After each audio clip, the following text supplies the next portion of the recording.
போட்டித் தேர்வு தயாராகும் அனைவருக்கும் அதிகமான குழுமத்தின் வணக்கம். இந்த வீடியோவில் குயிக்காக வந்து நம்ம ஒரு 10 கொஸ்டின்ஸ் வந்து இந்தியன் பாலிட்டியிலிருந்து நம்ம பார்க்கலாம். ஸோ முதல் கொஸ்டினுக்கு வாங்க. ஃபர்ஸ்ட் கொஸ்டின் பார்த்தீங்க அப்படின்னா, எந்த ஆண்டு ஜம்மு காஷ்மீர் மறுசீரமைப்பு சட்டம் நாடாளுமன்றத்தில் நிறைவேற்றப்பட்டது அப்படின்னு சொல்லி கேட்டிருக்காங்க. ஸோ சரியான ஆன்சர் 2018, 2019, 2020, 2022. ஸோ ஆன்சர் என்ன அப்படின்னு கீழே கமெண்ட் பண்ணுங்க. சரியான ஆன்சர் 2019. 2019 தான் வந்து ஜம்மு காஷ்மீர் வந்து மாநிலத்துக்கான சிறப்பு உரிமைகளை நீக்குவதற்காக ஆர்டிகல் 370 சரிங்களா, அரசமைப்பு சட்டப்பிரிவு ஜம்மு காஷ்மீர் ரெண்டாக பிரிக்கிறது. அரசியலமைப்பு சட்டப்பிரிவு 370 மற்றும் இந்திய அரசியலமைப்பு சட்டப்பிரிவு 35A சரிங்களா. இதன் கீழே ஜம்மு காஷ்மீர் மாநிலத்துக்கான சிறப்பு உரிமைகளை நீக்கி என்ன பண்ணியிருப்பாங்க, 5 ஆகஸ்ட் 2019 இந்திய குடியரசுத் தலைவர் ஆணையிட்டிருப்பார். 5 ஆகஸ்ட் 2019 அன்று இந்திய நாடாளுமன்ற கூட்டத்தில் உள்துறை அமைச்சர் அமித்ஷா வந்து அரசியலமைப்பு சட்டப்பிரிவு 370 35A இது ரெண்டையும் வந்து பார்த்தீங்கன்னா நீக்குவதற்கான ஒரு சட்ட மசோதாவை வந்து தாக்கல் செஞ்சிருப்பார். சரிங்களா, 4 மசோதாக்கள் கொண்டு வந்திருப்பார். என்னென்னா, ஜம்மு காஷ்மீருக்கு சிறப்பு உரிமை தரக்கூடிய அரசியலமைப்பு சட்டப்பிரிவு 370 நீக்கணும். சரியா, ஜம்மு காஷ்மீர் மாநிலத்துக்கு ஆனால் இடஒதுக்கீட்டு கொள்கையை மாற்றுவதற்கான ஒரு மசோதா. அதே மாதிரி சிறப்பு உரிமை அளிக்கக்கூடிய இந்த 35A வந்து நீக்குவதற்கான ஒரு மசோதா. ரெண்டாக வந்து பிரித்து வந்து பார்த்தீங்க அப்படின்னா, ஜம்மு காஷ்மீர் வந்து யூனியன் பிரதேசமாகவும் லடாக் வந்து பார்த்தீங்க அப்படின்னா சட்டமன்றம் அற்ற யூனியன் பிரதேசமாகவும் யூனியன் டெரிட்டரியாகவும் ஆக்குவதற்கான மசோதாவை கொண்டு வந்திருப்பாங்க. இது சரிங்களா. இன்னொன்று என்ன சொன்னேன், ஜம்மு காஷ்மீர் மாநிலத்துக்கான இடஒதுக்கீட்டு கொள்கை இதை வந்து நீக்கணும் அப்படின்னு சொல்லிட்டு. சரிங்களா, அப்போ இந்த ஜம்மு காஷ்மீர் மறுசீரமைப்பு சட்ட முன்வடிவம் எப்போ வந்தது அப்படின்னு கேட்டாங்கன்னா 2019 வந்தது. சரிங்களா, இந்தியா விடுதலை அடைஞ்ச போது ஜம்மு காஷ்மீருக்கான சமஸ்தானத்தை ஆண்ட மன்னர் தான் ஹரிசிங்.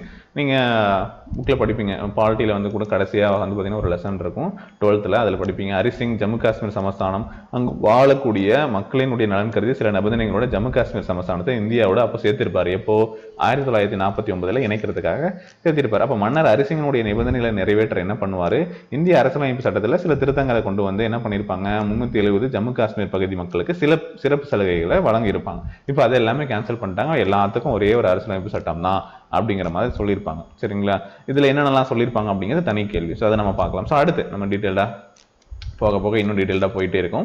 சரி பாருங்க, அடுத்து இரண்டாவது கேள்வி, இந்திய அரசியலமைப்பு சட்டத்தில் 9வது அட்டவணை சேர்க்கப்பட காரணமாக இருந்த முதல் சட்ட திருத்தம் எப்போது நிறைவேற்றப்பட்டது அப்படின்னு சொல்லி கேட்டிருக்காங்க. 9வது அட்டவணை சேர்க்க காரணமாக இருந்த முதல் திருத்த சட்டம். ஸோ முதல் திருத்த சட்டம் எதுக்காக வந்தது என்ன அப்படிங்கிறது உங்களுக்கு தெரியணும். ஃபர்ஸ்ட் பாருங்க, 1950, 51, 52 எதுவும் இல்லை அப்படின்னு சொல்லி கொடுத்துருக்காங்க. முதலாவது அரசமைப்பு திருத்த சட்டம், இந்திய அரசியலமைப்பினுடைய முதலாவது ஃபர்ஸ்ட் அமெண்ட்மெண்ட்.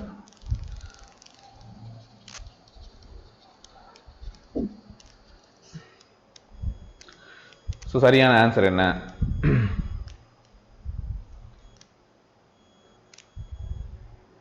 கான்ஸ்டியூஷன், அதாவது ஃபர்ஸ்ட் அமெண்ட்மெண்ட் ஆக்ட் 1951. சரிங்களா,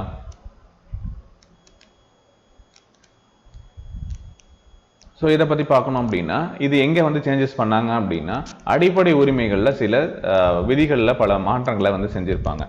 ஓகேங்களா, 1951 அரசியலமைப்பு முதல் திருத்த சட்டம், அதாவது பேச்சு மற்றும் கருத்து சுதந்திரத்தை கட்டுப்படுத்துவதற்கு சில வழிமுறைகளை வந்து கொடுத்துருப்பாங்க.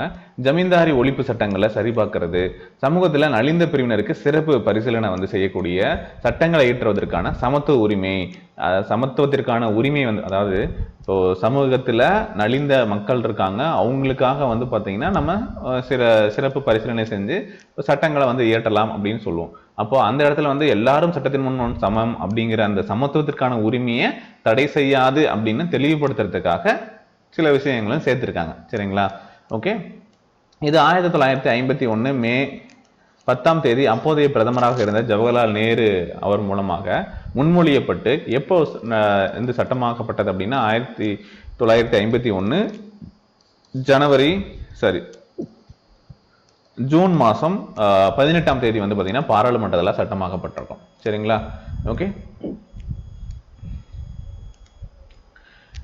ஸோ இதுக்கு வந்து நிறைய பின்னணிகள்லாம் இருக்கு. ஸோ இப்போதைக்கு இது வந்து தெரிஞ்சுக்கோங்க. அப்போ சரியான பதில் என்ன அப்படின்னு பார்த்தா 1951 வந்து பார்த்தீங்க அப்படின்னா சரியான பதில்.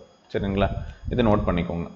ஃபர்ஸ்ட் அமெண்ட்மெண்ட் ஆக்ட் முதல் சீர்திருத்தத்தினுடைய முக்கியமான காரணம், அப்போ வந்து சென்னை மாகாணத்தில் வந்து காங்கிரஸினுடைய சீஃப் மினிஸ்டராக இருந்தவர் ஓமந்தூர் பி ராமசாமி ரெட்டியார்.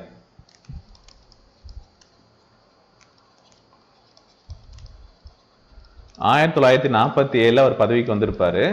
1928 நம்ம படிப்போம் வகுப்பு வாரி பிரதிநிதித்துவ உத்தரவை பின்வருமாறு திருத்தி, அதாவது மொத்த உத்தியோகம் மொத்தமா வந்து பாத்தீங்கன்னா 14 வேகன்சிஸ் அப்படின்னா பிராமணருக்கு வந்து பாத்தீங்க அப்படின்னா 2, கிறிஸ்துவருக்கு வந்து பாத்தீங்கன்னா 1, முஸ்லிம்க்கு வந்து பாத்தீங்க அப்படின்னா 1, ஆதி திராவிடருக்கு வந்து பாத்தீங்கன்னா 2, பிற்படுத்தப்பட்டவருக்கு 2, மற்ற பிராமணர் அல்லாதோருக்கு வந்து பாத்தீங்க அப்படின்னா 6 அப்படிங்கிற விதத்துல நம்ம அந்த வந்து தரணும் அப்படின்னு உத்தரவிட்டிருப்பார். சரியா? ஸோ இது வந்து அப்போ வந்தது. அப்போ இந்தியா விட்டு பிரிட்டிஷார் வெளியேறியதற்கு முன்பாகவே காங்கிரஸ் கட்சி வந்து சென்னை மாகாண அரசு 24/3/1947 ஒரு ஆணையை வந்து பிறப்பிச்சிருக்கும். அந்த ஆணை மூலமாக 14 பணியிடங்கள் இருந்தா அதை வந்து எப்படி வந்து பிரிக்கலாம், அதுல 2 வந்து பிராமணருக்கு வந்து கொடுக்கறது, சரியா அப்படின்னு பார்த்தோம். அதுக்கப்புறம் கிறிஸ்தவருக்கு 1, முஸ்லீமுக்கு வந்து 1, ஆதி திராவிடருக்கு 2, பிற்படுத்தப்பட்டவருக்கு 2, சரிங்களா, இது வந்து பிராமணர்களுக்கு, மற்ற பிராமணர் அல்லாதவங்களுக்கு 6. ஸோ இந்த மாதிரி சுருட் பண்ணி கொடுக்குறாங்க இல்லையா, அதை வந்து 2 பிராமணர் அல்லாத இந்த சென்னை மாகாண அரசு வந்து பாத்தீங்க அப்படின்னா செஞ்சது. இந்தியாவிலேயே முதல் முறையாக தனி ஒதுக்கீடு வழங்கியது அப்படின்னு நம்ம வந்து சொல்லலாம் சென்னை மாகாண அரசு. சரிங்களா? அதுக்கப்புறம் சுதந்திரம் வாங்கினதுக்கு அப்புறம், இது வந்து சுதந்திரம் வாங்குறதுக்கு முன்னாடி 21/11/1947 அன்று ஒரு ஆணை வந்து பிறப்பிக்குது. சரிங்களா? ஓகே. ஸோ இது அதாவது முன்னாடி வந்து 12 அப்படின்னு சொல்லிட்டு கால்குலேட் பண்ணியிருப்பீங்க. எவ்வளோ இருக்கு? 2, 3, 4, 6, 8, 14. சரிங்களா? ஸோ 12 இருக்கும். இந்த பிராமணர்களுக்கு வந்து 2 சேர்த்தனது வந்து பார்த்தீங்கன்னா அப்பதான். சரிங்களா? பிராமணர் அல்லாத பிற்படுத்தப்பட்டவர்களுக்கு 2 பணியிடங்கள் வந்து பார்த்தீங்க அப்படின்னா கொடுத்திருப்பாங்க. சரிங்களா? நீதிமன்றம் என்ன தடை போடுது அப்படின்னா, இந்திய குடியரசு நாடாகி இந்திய அரசமைப்பு சட்டம் அமலுக்கு வந்துருச்சு 1950. 2 பிராமண மாணவர்கள் வகுப்பு வாரி ஒதுக்கிட்டால் தாங்கள் வந்து பாதிக்கப்படுறோம். சரிங்களா? எங்களுக்கு வந்து சீட்டு கிடைக்கல. இந்த இடஒதுக்கீட்டு ஆணை வந்து பாத்தீங்க அப்படின்னா இதுக்கு அதாவது நம்முடைய அரசமைப்பு சட்டத்தினுடைய விதி 15. என்ன விதி? ஆர்டிகல் 15. அதே மாதிரி 29(2). சரிங்களா? இதுக்கு முரணா இருக்கு அப்படின்னு வந்து தனிநபர் உரிமையை பாதிக்கக்கூடிய, எதை பாதிக்குதாமா?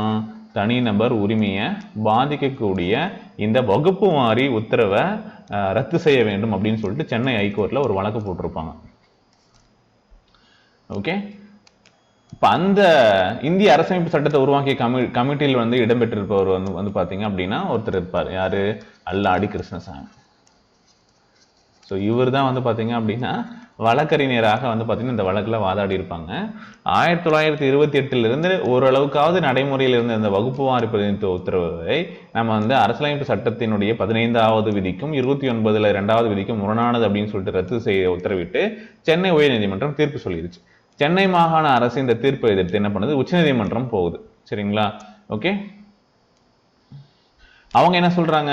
இவங்க கொடுத்த இந்த கம்யூனல் ஜீவோ வந்து பாத்தீங்க அப்படின்னா செல்லாது, கம்யூனல் ஜீவோ செல்லாது அப்படின்னு சொன்ன அந்த உயர்நீதிமன்ற தீர்ப்பை உச்சநீதிமன்றமும் உறுதி பண்ணிருச்சு. சரிங்களா? இதுக்கப்புறம் தான் வந்து பாத்தீங்க அப்படின்னா உச்சநீதிமன்ற தீர்ப்பால் வந்து நிறைய பேராபத்தெல்லாம் வரும் அப்படின்னு சொல்லிட்டு அதை தடுக்கிறதுக்காக பெரியார் வந்து 1950 டிசம்பர்ல இருந்து என்ன பண்ணியிருப்பாரு? பின்தங்கிய திருச்சியில வந்து பாத்தீங்கன்னா கம்யூனல் ஜீவோ மாநாடு ஒன்று கூட்டியிருப்பாரு. சரிங்களா? திருச்சியில எங்க கூட்டினாங்க? திருச்சியில கம்யூனல் ஜீவோ மாநாடு ஒன்று கூட்டியிருப்பாங்க. அதாவது கல்வி, அரசியல், உத்தியோகங்கள்ல பின்தங்கிய மக்களுக்கு ஜனத்தொகை விகிதாச்சாரப்படி இடஒதுக்கீடு செய்யக்கூடிய வகையில என்ன பண்ணணும்? வகுப்பு வாரி பிரதிநிதித்துவத்துக்கு இடமளித்து அரசியல் சட்டத்தை திருத்தணும் அப்படின்னு ஒரு தீர்மானத்தை நிறைவேற்றிருப்பார். கட்சி வேறுபடைந்து எல்லாருமே அதுக்கு வந்து பாத்தீங்கன்னா பெரியாருக்கு ஆதரவு தந்திருப்பாங்க. இப்போ காங்கிரஸ் இயக்கத்துல ஒரு பிரிவினரும் கூட அந்த பெரியாரினுடைய இந்த நியாயமான கேள்விக்கு வந்து ஒரு மறைமுகமாக சப்போர்ட்டும் கொடுத்திருப்பாங்க. இப்போ தமிழகத்துல வந்து பாத்தீங்க அப்படின்னா பெரியாரினுடைய வேண்டுகோளை ஏற்று அங்க அப்போ வந்து பாத்தீங்கன்னா மாணவர்களும் வந்து போராட்டத்திலாம் ஈடுபட்டிருப்பாங்க. அரசியல் சட்டம் திருத்தப்பட வேண்டும் அல்லது அரசியல் சட்டம் ஒழிய வேண்டும் அப்படின்னு சொல்லிட்டு வந்திருக்கும். சரிங்களா? அப்போ அறிஞர் அண்ணா கூட வந்து பாத்தீங்க அப்படின்னா என்ன பண்ணியிருப்பாரு? கட்டுரை எழுதிய கட்டுரைகளுடைய தொகுப்பு வந்து பொன் விலங்கு. அறிஞர் அண்ணாவினுடைய கட்டுரைகள் வந்து பாத்தீங்கன்னா பொன் விலங்கு அப்படிங்கிற தலைப்புல வந்து பாத்தீங்கன்னா நூலாக 1953 வெளியாகி இருக்கும். இதெல்லாம் வரலாற்று தெரிஞ்சுக்கோங்க. அந்த வகுப்பு வாரி முறை இது சட்டவிரோதம் என்று ஆகிவிட்டது, அமைச்சர்கள் என்ன செய்ய போறீங்க, சமூக நீதியை காக்க போரிட போகிறீர்களா, ஸோ இந்த மாதிரி வந்து பார்த்தீங்க அப்படின்னா குரல்லாம் எழுப்பியிருப்பார் அண்ணா. சரியா? ஸோ இப்போ வந்து இதுக்கப்புறம் தான் ஜனநாயகவாதியான நம்ம பிரதமர் நேரு என்ன பண்ணியிருப்பாரு, காமராஜரை கூப்பிட்டு கலந்துரைச்சிருப்பாரு. காமராஜர் வந்து பார்த்தீங்க அப்படின்னா ஒரு ஆலோசனையும் கொடுத்திருப்பார். இந்த இந்திய அரசமைப்பு சட்டம் அமல்படுத்தப்பட்ட கொஞ்ச காலத்திலேயே இந்த வகுப்பு வாரி பிரதிநிதித்துவத்துக்கு இடவளிக்கக்கூடிய வகையில நாடாளுமன்றத்தில் ஒரு முதல் திருத்த தீர்மானத்தை கொண்டு வந்திருப்பாரு. அதை நான் முன்னாடியே சொல்லியிருப்பேன், எந்த டேட்ல கொண்டு வந்தாங்க அப்படின்னு சொல்லிட்டு சொன்னா. ஸோ அப்போ எப்போது நடைமுறைக்கு வந்தது அப்படின்னு சொல்லிட்டு, அப்போ அரசமைப்பு சட்டத்தினுடைய 1951ஆம் ஆண்டு செய்யப்பட்ட முதல் திருத்தம் இந்த எந்த விதியில திருத்தம் செஞ்சாங்க அப்படின்னு சொன்ன 15வது விதி. சொன்னா 15வது விதியின் 4வது உட்பிரிவாக வந்து பார்த்தீங்க அப்படின்னா சேர்ப்பாங்க. சரிங்களா? என்ன அப்படின்னு பார்த்தீங்கன்னா, அந்த திருத்தம் இந்த 15வது விதியில் உள்ள எதுவும் அல்லது 29(2)ல சொல்லியிருந்தாங்க இல்லையா, எதுவும் சமூகத்துல கல்வியில பின்தங்கிய குடிமக்களுக்கு, யாருக்காமா, சமூகத்துல பின்தங்கிய தாழ்த்தப்பட்ட மலைசாதி மக்களுக்கு முன்னேற்றம் அளிக்க கருதி ஒரு மாகாண அரசாங்கம் தனி சலுகைய வந்து கொடுக்குறாங்க. சரியா? அப்போ அப்படி கொடுக்கக்கூடிய அந்த சலுகைய இது தடை செய்யாது அப்படின்னு சொல்லியிருப்பாங்க. சரியா? புரியுதா? சமூக நீதியை கொண்டு வந்திருப்பாங்க. சரிங்களா? இதுக்கப்புறம் தான் ரிசர்வேஷன் வந்து இந்த ஏற்பாட்டுக்கு பிறகுதான் வந்து பிற்படுத்தப்பட்ட வகுப்பினருக்கு 25% இடஒதுக்கீடு, தாழ்த்தப்பட்ட மக்களுக்கு வந்து 15% ரிசர்வேஷன், ஆக மொத்தம் 41% வந்து பார்த்தீங்க அப்படின்னா வேலை வாய்ப்புகள்லையும் கல்வி நிலையங்கள்லையும் நமக்கு வந்து ரிசர்வேஷன் கிடைச்சிருக்கும். சரிங்களா? ஓகே. ஸோ இது வந்து ஒரு விஷயம். ஸோ இதுக்கப்புறம் முதல் திருத்தத்துக்கு பின்னாடி வந்து யார் வந்து சிஎம் வந்திருப்பாங்கன்னா, PS குமாரசாமி ராஜா வந்து இந்திய காங்கிரஸ் அரசு வகுப்பு வாரி பிரதிநிதித்துவ உத்தரவை வந்து பார்த்தீங்கன்னா மறுபடியும் புதுசாக வந்து பிறப்பிச்சிருப்பாங்க. சரிங்களா? இந்த தூண்டுகோலாக இருந்தது யாரு, போராடியது பெரியார், தூண்டுகோலாக இருந்தவர் காமராஜர், கட்டுரைகளை எழுதி மக்களுடைய கருத்தை திரட்டியது அண்ணா. இந்த மூவருமே வந்து பார்த்தீங்கன்னா இந்த திருத்தம் கொண்டுவதற்கு முக்கியமான காரணமாக இருந்திருப்பாங்க அப்படின்னு சொல்லிட்டு சொல்லலாம். சரிங்களா? ரைட். ஸோ என்ன ஒரு வரலாற்று கதையை சொல்லி முடிச்சாச்சுன்னு நினைக்கிறேன். ஓகே, அடுத்து நெக்ஸ்ட் கொஸ்டின் போகலாம். 3வது கேள்வி என்ன அப்படின்னா, 1976ல் எந்த சட்ட திருத்தம் மூலம் அடிப்படை கடமைகள் இந்திய அரசமைப்பு சட்டத்தில் சேர்க்கப்பட்டது அப்படின்னு சொல்லி கேட்குறாங்க. ஸோ எந்த சட்ட திருத்தம் வந்து சேர்க்கப்பட்டது? அடிப்படை கடமைகள் என்னைச்செல்லாம் நம்முடைய கான்ஸ்டியூஷனில் இருந்துச்சு அப்படின்னு கேட்டால் கிடையாது. அது வந்து 42வது சட்ட திருத்தத்தின் மூலமாக. அது எப்போ வந்தது? 1976ஆம் ஆண்டு வந்து எமர்ஜென்சி டைம் பீரியடில் இந்தியனுக்கு நம்ம சில சிட்டிசன்ஸ்க்கு ரைட்ஸ்லாம் கொடுக்குறோம், இந்தியன் சிட்டிசன்ஸ்க்கு. ஸோ அவங்களுக்கு சில வந்து டியூட்டிஸும் நம்ம வந்து கொடுக்கணும் அப்படிங்கிறதுக்காக ஸ்வரன் சிங் கமிட்டி வந்து ஆய்வு செஞ்சு அவங்க வந்து சில ரெக்கமெண்டேஷன்லாம் கொடுப்பாங்க. சரிங்களா? ஸோ இந்த ஃபீச்சர்ஸ் அடிப்படை கடமைகள் வந்து பார்த்தீங்க அப்படின்னா ரஷ்யாவில், அப்பயே சோவியத் ரஷ்யாவில் இருந்து வந்து ஃபாலோ பண்ணி நம்மளும் எடுத்து வந்து சேர்த்துருப்போம். சரியான ஆன்சர் வந்து பார்த்தீங்கன்னா 42nd அமெண்ட்மெண்ட்டை. சரிங்களா? ரொம்ப முக்கியம். இப்போ எத்தனை அடிப்படை கடமைகள் இருக்குது அப்படின்னு கேட்டாங்கன்னா 11 அடிப்படை கடமைகள் இருக்குது. ஸ்வரன் சிங் கமிட்டி ரெக்கமெண்ட் பண்ணது 8 அடிப்படை கடமைகள். இதுவுமே எக்ஸாமில் கேட்டிருக்காங்க, இது தெரிஞ்சுக்கோங்க. 11 இருக்குது. கடைசியாக சேர்த்து தான் வந்து 51A ஒரே ஒரு ஆர்டிக்கிள் தான் அதில் இருக்குது, 51A. சரிங்களா?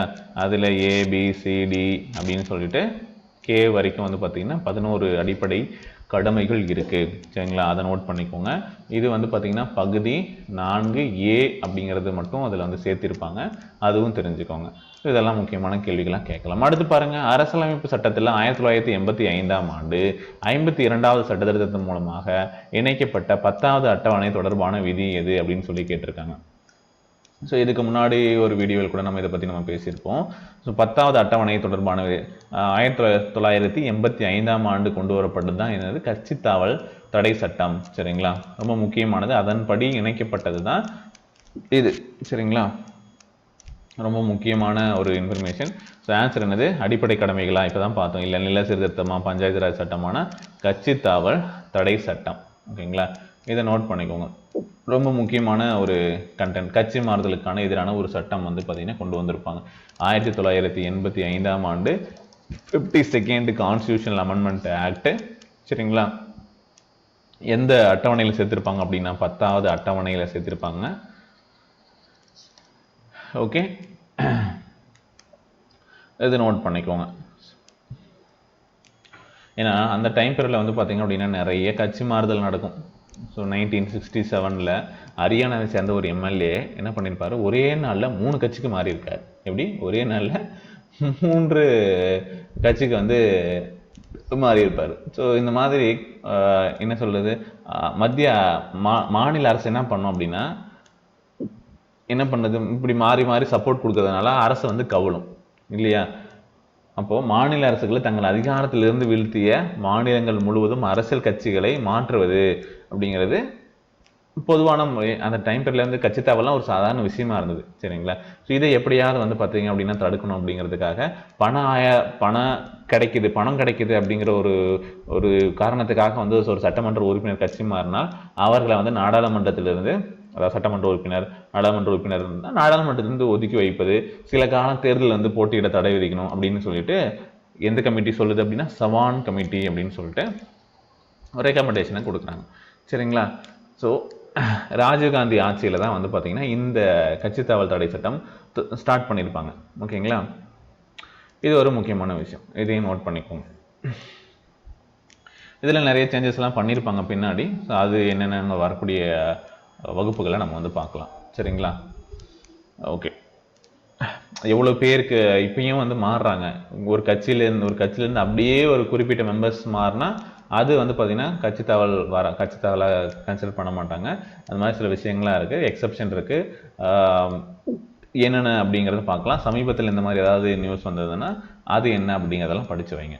அடுத்த கேள்வி, 1989 எந்த சட்ட திருத்தம் விதி 326 வாக்களிப்பதற்கான வயது 21 18 குறைக்கப்பட்டது அப்படின்னு சொல்லி கேட்குறாங்க. இதுவும் வந்து பார்த்திங்கன்னா ராஜீவ்காந்தி டைம் பீரியடில் தான்.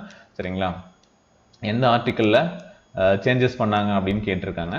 ஸோ எவ்வளோவா வந்து பார்த்திங்க அப்படின்னா சேஞ்ச் பண்ணாங்க, அந்த இது என்ன அப்படின்னு சொல்லி கேட்குறாங்க இல்லையா. ஓகே, ரொம்ப முக்கியமானது 1989 சட்ட திருத்தம். சரிங்களா. எவ்வளோவா அந்த ஏஜ் வந்து 21 18 கம்மி பண்ணுறாங்க. இப்போ 18 கம்மி பண்ணும் போது வந்து பார்த்திங்க அப்படின்னா நிறைய பேர் வந்து பார்த்திங்கன்னா ஓட்டிங் ஏஜ் கம்மியாக இருக்கிறதுனால நிறைய பேர் வந்து ஓட்டு போடுவாங்க.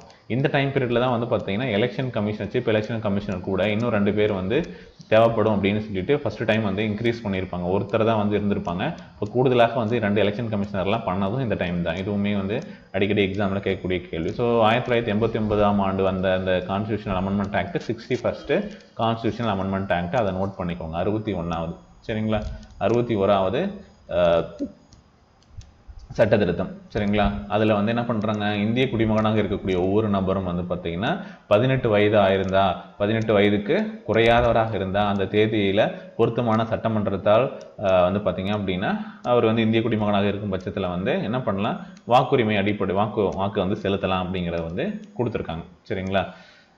ஸோ இதில் வந்து சேஞ்சஸ் பண்ணது தான் வந்து பார்த்திங்கன்னா அந்த 326 ஆர்டிக்கல். சரிங்களா. ஒவ்வொரு மாநிலத்தினுடைய மக்கள் மன்றத்திற்கும் சட்டமன்றத்திற்கும் நடைபெறக்கூடிய அந்த தேர்தல்களில் வயது வந்து ஒரு வாக்குரிமையின் அடிப்படையில் வந்து ஓட்டு போடலாம் அப்படின்னு சொல்கிறாங்க இல்லையா. அது ஸோ அந்த எதில் சேஞ்ச் பண்ணாங்க, 326. சரிங்களா. 326 ஆர்டிக்கல், அதையும் வந்து நோட் பண்ணிக்கோங்க. ஓகே. அடுத்த கேள்வி பாருங்க, எந்த ஆண்டு 76வது சட்ட திருத்தம் மூலமாக தமிழ்நாடு இடஒதுக்கீடு சட்டம் 9வது அட்டவணையில் சேர்க்கப்பட்டது அப்படின்னு சொல்லி கேட்டிருக்காங்க. தமிழ்நாடு இடஒதுக்கீடு சட்டம் 9வது அட்டவணையில் சேர்க்கப்பட்டது பற்றி ஒரு கேள்வி பாருங்க. ஆன்சர் என்ன, 1989, 1990, 92, 94 அப்படின்னு சொல்லி கொடுத்துருக்காங்க. சரியான ஆன்சர் வந்து 1994 அப்படிங்கிறது தான் சரியான பதில். சரிங்களா. 76வது constitutional amendment act. Okay, note பண்ணிக்கோங்க. 76வது சட்ட திருத்தம் மூலமாக தமிழ்நாடு இடஒதுக்கீடு சட்டம் வந்து எந்த அட்டவணையில் சேர்க்கப்பட்டிருக்கு அப்படின்னு பார்த்தீங்கன்னா 9வது அட்டவணையில் சேர்க்கப்பட்டிருக்கு. இதில் எத்தனை சதவீதம் ரிசர்வேஷன் இருக்குது அப்படின்னா 69% வந்து பார்த்தீங்க அப்படின்னா தமிழ்நாடு ரிசர்வேஷன் ஆக்ட் படி இடஒதுக்கீடு கொடுத்துருக்காங்க. சரிங்களா. இது உங்களுக்கு தெரியும். ஓகேங்களா. இடஒதுக்கீடு அப்படிங்கிறது எவ்வளவு இருக்குது தமிழ்நாட்டில், இது வந்து நீங்கள் எங்கே படிக்கலாம் அப்படின்னா இந்த கண்டென்ட்லாம் 11th பாலிட்டியில் வந்து பார்த்தீங்க அப்படின்னா சமூக நீதி அப்படின்னு சொல்லிட்டு ஒரு லெசன் இருக்குது. சரிங்களா. சென்னை மாகாணத்தில் சமூக நீதி அப்படின்னு சொல்லிட்டு, ஸோ அந்த டாப்பிக்கில் வந்து நீங்கள் பார்க்கலாம். சரிங்களா. இந்த பிரச்சனை வந்து ரொம்ப முன்னாடி இருந்தே இருக்குது. சரிங்களா? தமிழகத்தில் வந்து பார்த்தீங்க அப்படின்னா எவ்வளோ ரிசர்வேஷன் கொடுக்குறாங்க, பிற்படுத்தப்பட்ட பிரிவினருக்கு எவ்வளவு, இஸ்லாமியர்கள் இப்போ அதில் வந்து 26.5, முஸ்லீம்ஸ்க்கு வந்து பார்த்தீங்கன்னா அதில் 3.5, சரிங்களா? அடுத்து வந்து பார்த்தீங்கன்னா எம்பிசிக்கு வந்து பார்த்தீங்க அப்படின்னா 20%, அப்புறம் பட்டியல் சாதியினருக்கு வந்து 15%, அருந்ததியருக்கு வந்து 3%, அப்புறம் பழங்குடியினருக்கு வந்து 1%. ஸோ இந்த மாதிரி வந்து பார்த்தீங்கன்னா ரிசர்வேஷன் கொடுப்பாங்க. டோட்டலாக வந்து எவ்வளவு 69% வந்து ரிசர்வேஷன் இருக்குது. சரிங்களா? இது சட்டத்திற்கு புறம்பானதா அப்படின்னு வந்து ஒரு கேள்வி வரும். சரிங்களா? 69, அதாவது 50% மேலே வந்து அதாவது ரிசர்வேஷன் கொடுக்கக்கூடாது அப்படின்னு சொல்லிட்டு இருக்குது. சரிங்களா? ஆனால் தமிழ்நாட்டில் மட்டும் வந்து 69% இருக்குது. இதுபடி தான் 1993ஆம் வருடம் வந்து பார்த்தீங்க அப்படின்னா அப்போதைய முதல்வர் வந்து ஜெயலலிதா அவர்கள், சரிங்களா, அவங்க வந்து என்ன பண்ணியிருப்பாங்க அப்படின்னா ஒரு சட்ட முன்வடிவை வந்து பார்த்தீங்கன்னா சட்டமன்ற பேரவையில் கொண்டு வந்து இதை வந்து நிறைவேற்றியிருப்பாங்க. சரிங்களா? இது குடியரசுத் தலைவருக்கு போயிட்டு குடியரசுத் தலைவரும் ஒப்புதல் கொடுத்துருப்பாங்க. ஓகேங்களா? தமிழ்நாடு சட்டம்